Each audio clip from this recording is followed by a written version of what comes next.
O documento académico sobre o qual eu vou falar no meu podcast chama-se Music as Instrument of Diversity and Unity: Notes on a Namibian Landscape, da autora Minette Mans. Foi publicado no relatório de pesquisa número 124, através do Instituto Nórdico de África, na Suécia, no ano de 2003. No fundo, o documento trata-se de um estudo aprofundado que explora o papel da música na construção da identidade cultural na Namíbia, na construção da nação da Namíbia e tudo o que isto implica. Falando um bocadinho sobre a autora, Minette Mans é uma investigadora em etnomusicologia que sempre esteve muito relacionada com a área da música e também com a área da educação artística, e a própria autora nasceu na Namíbia. Esta investigação, que foi realizada ao longo de uma década, combina trabalho de campo com documentação histórica e análise crítica, e é informada tanto por dados recolhidos diretamente como pela sua participação ativa em iniciativas educativas no país. O relatório de Minette Mans examina como a música, enquanto prática cultural rica e diversa, atua simultaneamente como uma força de união e um reflexo de múltiplas identidades que compõem a paisagem namibiana. O texto discute ainda os desafios e as tensões entre a diversidade cultural e a necessidade da coesão nacional, que acabam por ir um contra o outro, nomeadamente no contexto de um país que passou pela colonização e passou pelo apartheid. O relatório também tem um foco particular no papel da música tradicional e moderna no contexto sociopolítico da Namíbia. Antes de mais, falando um bocadinho sobre a Namíbia como país, a Namíbia é um país no sudoeste da África, é um país rico em recursos naturais, tem aproximadamente uma área que é o dobro da Alemanha, mas também tem uma população muito pequena, de aproximadamente 2,5 milhões de pessoas, e efetivamente para o território que é, acaba por ter uma densidade de 3 pessoas por quilómetro quadrado, que é uma das densidades mais baixas no mundo. Também há particularidades interessantes sobre a Namíbia. Ao contrário do resto do mundo, a costa da Namíbia é a área menos populada, nomeadamente devido às suas condições geográficas. Tem uma grande desigualdade de rendimentos. Uma pequena minoria descendente dos colonos alemãos ainda é dona de muitos recursos na Namíbia. Isto faz com que a Namíbia, mesmo sendo um país riquíssimo em recursos naturais, é também um dos países mais pobres e desiguais do mundo. A população acaba por ver muito pouco dos lucros provenientes das várias indústrias, como a indústria mineira, a indústria da agricultura, dos diamantes, etc. A autora começa logo por caracterizar os comportamentos expressivos da Namíbia, dividindo-os em 3 grupos, nomeadamente consoante a disposição geográfica. Isto é, temos a música do norte da Namíbia, que efetivamente tem semelhanças com a música dos países do norte da Namíbia, isto é, a Angola, Zâmbia. Tem uma forte componente rítmica de percussão, usa o canto call and response, e as suas letras muitas vezes referem-se a tradições ritualísticas, e este tipo de comportamento expressivo, que anda de mão dada com a dança, que é algo que vou referir depois, está muito relacionado com a religião, nomeadamente a celebração da ancestralidade, animais e localidade. E em relação à dança, há uma grande ênfase no movimento das ancas, dos pés, do pelvis e dos ombros, que é algo que eu vou mostrar em alguns vídeos. Temos este exemplo da dança dos Kavengo, que é um grupo étnico do norte da Namíbia, e realço, tal como no documento que estudei, a importância do movimento dos pés e dos ombros nesta dança.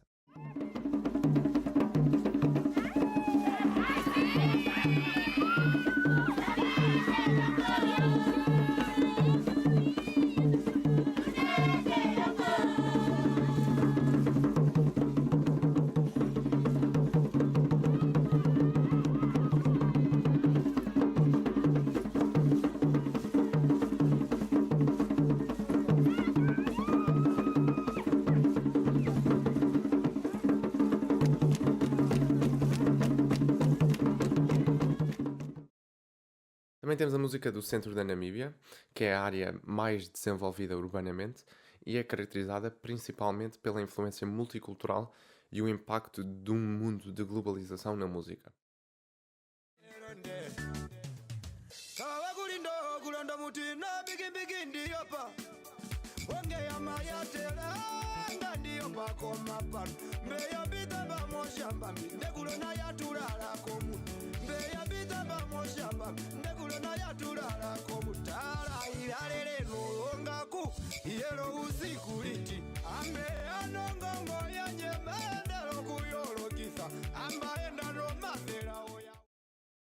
Depois também temos a música do sul da Namíbia, que tem semelhanças à música dos países a sul da Namíbia, nomeadamente a África do Sul.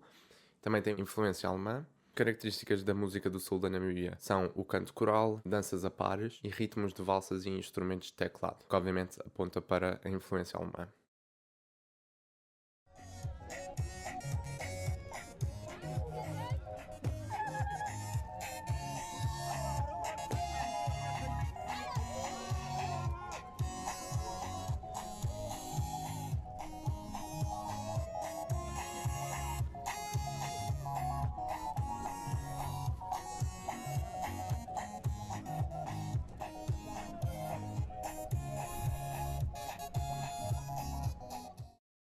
A língua é de importância fundamental para a música, uma vez que o ritmo e o som da língua dita as estruturas musicais de forma fundamental.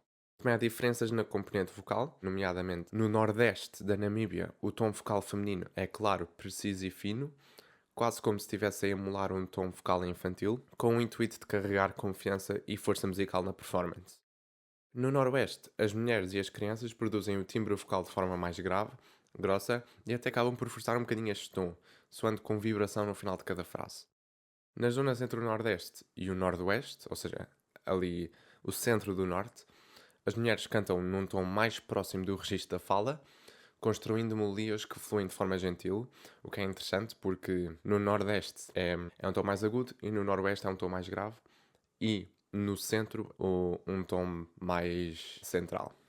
Os homens no centro do norte utilizam registros agudos e fortes nos seus sons musicais. Já no centro da Namíbia, a música é caracterizada pelo ritmo livre, como por exemplo as músicas religiosas dos Ova Herero. O ritmo não é marcado, ao contrário, é definido pelo ritmo verbal da fala. Tal como falei há bocado, a importância da língua na música, não só pelo que está a ser dito literalmente, mas também para marcar o ritmo. Já no sul da Namíbia, por exemplo, as músicas dos Koekwe, são ricos em cliques linguísticos e aspirações que acabam por servir como percussão por si.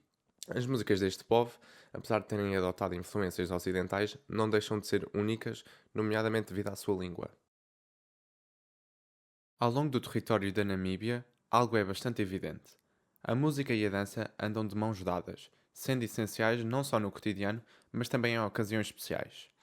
As músicas de caráter religioso são cantadas em louvor aos ancestrais, ao gado, à chuva, ao sítio onde vivem no momento e ao indivíduo. Existem performances específicas de género, mas também existem performances de género misto. Isto é, existem performances só para a mulher ou só para o homem, mas também existem várias performances de os dois géneros. Estes estilos performativos podem ter o intuito de entreter, mas podem também ter intenções e significados ritualísticos. Existe um extensivo repertório de canções caracterizadas por ritmos fixos, imediatamente reconhecíveis e estruturas tonais. É fascinante que a música, uma vez que pode ser ritualística, também pode significar vários rituais, como o luto da morte de alguém, a cura, o nascimento, entre outros. E também li no documento que alguém, se estiver numa aldeia, por exemplo, se um indivíduo estiver numa aldeia e só ouvir esta música de longe, consegue perceber o que é que se está a passar através dos padrões rítmicos e das estruturas tonais e das melodias, pode conseguir perceber o que se está a passar. Se alguém morreu, ou entre outras ocasiões e rituais. Estes estilos e comportamentos expressivos são distinguíveis pelos namíbios, tal como estava a dizer, e são frequentemente performados até à atualidade. Já nas áreas mais urbanas e nas cidades, por entre a juventude branca e negra, os géneros mais globais, como o R&B, os géneros de rap, o reggae e outros tipos de importações culturais, são importantes e refletem-se não só nos gostos musicais, como também nos maneirismos, na linguagem e na roupa que estes jovens usam. Os cores e a música gospel também são importantes, e já para os descendentes dos colonizadores, a música clássica europeia também é relativamente relevante. É importante realçar a relevância e o impacto do contexto político e sociocultural na música da Namíbia e também o impacto da música no contexto político e sociocultural. A Namíbia é um estado governado por ideologias nacionalistas que surgem em contraste com a ocupação do regime de apartheid da África do Sul. Existe um contraste entre o isolamento que surgia através da diferenciação e da separação dos distintos grupos étnicos, que obviamente criava a divisão social, e as recentes ideias que relevam a importância da diversidade. Já dando assim a minha opinião, são duas formas de ver o conceito de diferença. Uma baseada nas teorias de evolucionismo e no colonialismo, que é a divisão social, e a outra baseada em valores e direitos humanos. Os povos indígenas, durante o apartheid, eram encorajados a idolatrar a cultura dos colonos. Ou seja, a ideia de diferença, naturalmente, acabava por ter uma má conotação, uma vez que a ideia de que a música indígena era inferior à música dos colonizadores era prevalente. Contudo, desde a independência política da Namíbia em 1990, em março de 1990, a ideia da diversidade tem adquirido outras conotações. A celebração da diversidade cultural está inscrita na Constituição do país e, por consequência, no sistema educacional. Ainda assim, o governo pretende promover uma única identidade nacional através da promoção da União, o que vai diretamente contra o legado destrutivo e divisor do colonialismo. Isto faz com que os diferentes grupos étnicos e populações, apesar das suas diferenças evidentes, tenham que ser convencidos de que partilham uma identidade nacional, uma identidade namíbia. O autor acaba por sublinhar que os paradigmas coloniais e os respectivos efeitos na sociedade, apesar da Namíbia se ter tornado um país nacionalista, têm sido difíceis de superar. Devido a isso, os músicos namíbios oscilam entre quererem expressar a sua cultura, que ajuda a estabelecer uma identidade cultural mais coesa, e quererem expressar aquilo que o Estado quer promover, que ajuda a estabelecer a independência dos paradigmas e ideais coloniais. Os músicos procuram um equilíbrio entre os dois. Em áreas onde se fala o Chiwambo, que é um conjunto de línguas e dialetos relacionados com os Ovambo, do norte da Namíbia e do sul de Angola, as músicas sobre o desejo da emancipação e liberdade escritas durante o colonialismo e o apartheid, que não eram entendidas pelos colonos, continuam a ser cantadas e ensinadas, mesmo após as circunstâncias se alterarem. As letras destas canções muitas vezes manifestam orgulho nas forças armadas namíbias por lutarem contra os colonos. Isto é, trata-se obviamente de música puramente e autenticamente nacionalista, que está completamente relacionada com a construção da nação e da identidade cultural namíbia.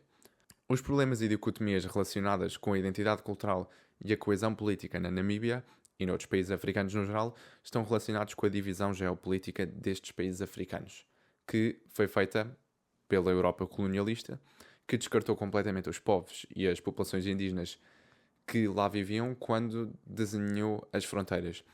Isto é, o foco principal era apenas o território para as potências europeias e os recursos naturais. Ou seja, não se levou em conta as pessoas que lá viviam. Ou seja, acabam por haver linhas que separam áreas onde a mesma população e o mesmo grupo étnico vivia. E, obviamente, os efeitos desta negligência ao desenhar as fronteiras são evidentes até hoje em muitos países africanos e em muitas situações de conflitos sociais e políticos destes países. As fronteiras da Namíbia não só passam e cortam entre grupos culturais e étnicos coesos, como também agrupam diferentes grupos com diferentes culturas e valores.